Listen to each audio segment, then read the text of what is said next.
What's up guys, it's Chris with Irene Iron Fitness, and today I'm gonna make shrimp and cannellini bean skillet. So if you want another one pot meal for your recipe collection, keep watching.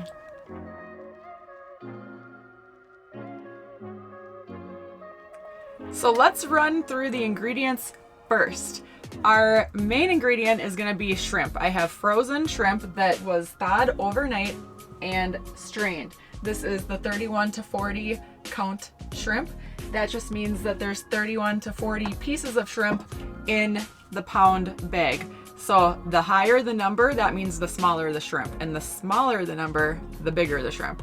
So I think this will be a really good size for this dish so that as you dish it up, everybody can get a good amount of shrimp in their portion.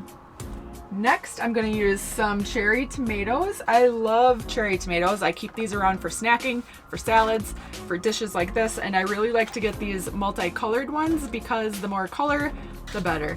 And if you can get it all in one container, it just adds a really nice pop. So we have cherry tomatoes. I have mini sweet bell peppers, and I've cut them into these rings. I don't know, it's probably like 1/3 of an inch to 1/4 of an inch thick rings. And for those, I use these mini peppers, which I use in a lot of my recipes. We always buy these. They're a delicious snack. I keep them out. They don't need to be refrigerated, and they're crispy. You can use them in recipes. It's another multifunctional. So if you haven't tried them, try them. If you're trying to get more veggies in your life, get some of these because they're great for snacking. Cannellini beans. These are strained and rinsed. If you can get low sodium, get low sodium. I love cannellini beans, and I love legumes in general as my carb source. I find it when I eat my carbs through a bean source, I just feel really good. It's one of my feel-good foods, so I add them into my recipes whenever I can, and I love them. Garlic. And instead of onion, I'm using some shallot today, which I've been on a shallot kick, and they're just really good. I love them. They have a different flavor. Some people say that shallots taste more garlicky than regular onions, but you'll have to try them yourself and see if you like them. And then I have some greens. This is a mix. I have kale in here, plus some just like baby spinach and some baby chard. We're gonna throw that in just for some greens and some color again. Lemon juice. If you don't have fresh lemon juice, you can use a vinegar such as apple cider vinegar or white wine vinegar, something to give it a little bit of tang. What else do we have? We have salt, we have pepper, I have smoked paprika. Smoked paprika is my #1 all-time favorite spice. I just love the smokiness, I love the color that it gives. I have it, I use it in a lot of my recipes, and you find something you like and you keep using it. And then for a garnish, I have some olives and some basil. So the basil and the olives are optional, but I highly encourage it. So let's get started. I have my induction oven, and I'm gonna set that onto a medium high. So my liquor set is hot, and I'm gonna get my oil in. I would use a skillet here if I had a large, tall, walled skillet. However, my skillet, which I love, it's 11 inches, but it doesn't quite have tall walls, so I'm not confident that all of this goodness can fit into it. So I'm gonna use this one here. Get the beans in right away. And that sizzle is a good sound. We're just gonna get them toasted up and a little bit crispy. Next, we're gonna throw in our shallots and get those softened up.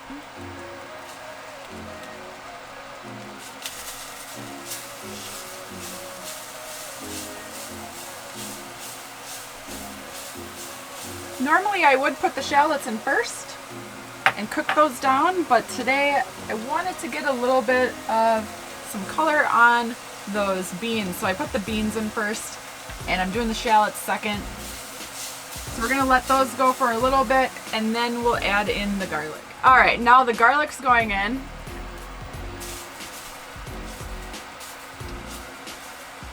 And I'm trying to stir this gently as possible so that I don't crush those beans in there, but it's okay. They're gonna break up a little bit, and it's just gonna add some nice thickness to the dish. This is a rustic dish, so don't worry too much about the appearance. And what I like about this dish is you're using fresh ingredients, but you're also using some help from your freezer with the shrimp Next, we're gonna throw in some tomatoes. And the whole container just goes right in. Oops. And we're also gonna throw a little bit of liquid to the pan because it's getting kind of dry in there. So just keep an eye on it. Add liquid if you need to add some water. I just threw a splash of water in. And we just want these tomatoes to get nice and hot. If you can get them blistering and bubbling, you'll know that they're ready when they start to burst a little bit.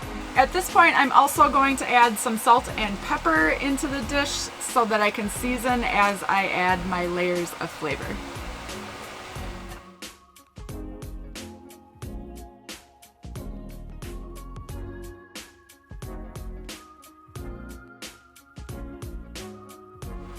I'm also going to add in my peppers.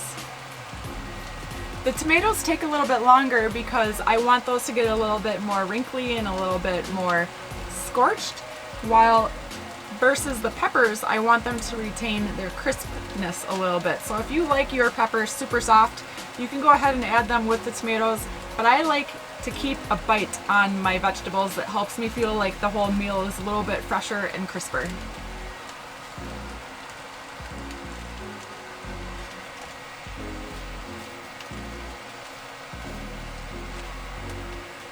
So just keep an eye on it, and if it seems like it's starting to dry up, just add a little bit more liquid in. You could use chicken stock or just water. I'm just using water.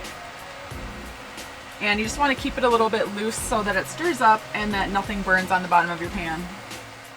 So we just got out of the desert. We were boondocking for a few weeks. We were at the Escapers Bash, and then we were at the Quartzsite RV Big Tent Show. And we were running pretty hard. We were in and out of the van at all moments of the day, and I didn't have any opportunities to cook anything fun like this. So that's one of the reasons why I'm cooking this dish. It sounds like something above and beyond what I would normally do. Normally I'm just like whipping up some ground meat in my skillet, and this is a little bit more special. We're at an RV park now where we have access to our own sewer dump and water, and we can finally take a breather, and I'm celebrating by making a nice rustic dish.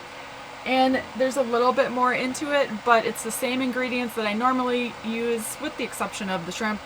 So I just wanted a nice special meal to unwind and enjoy. Next up, we're gonna put the shrimp in. So just add that in. I did just top off my liquid in there. And before I mix the shrimp in, I do want to add more salt and pepper to season the shrimp directly.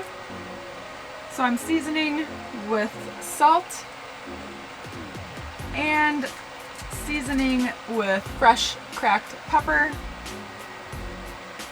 And then I'm also seasoning the shrimp with that smoked paprika.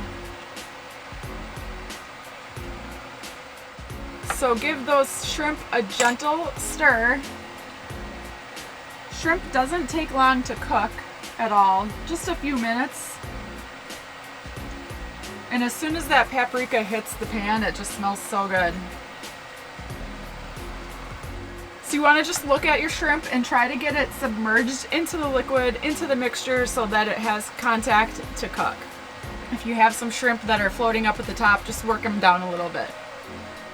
While the shrimp was cooking, I did turn the heat down because it was starting to bubble up a little bit, so I turned it down to low, put it onto a simmer.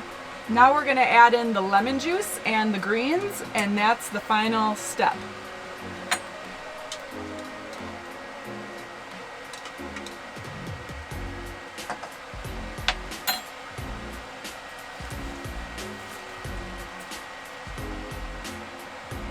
So just mix that in well.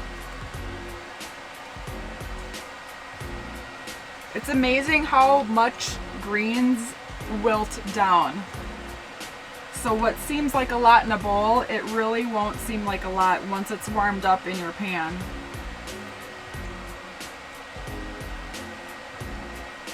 And this is a nice hearty meal, but at the same time it's going to feel nice and light.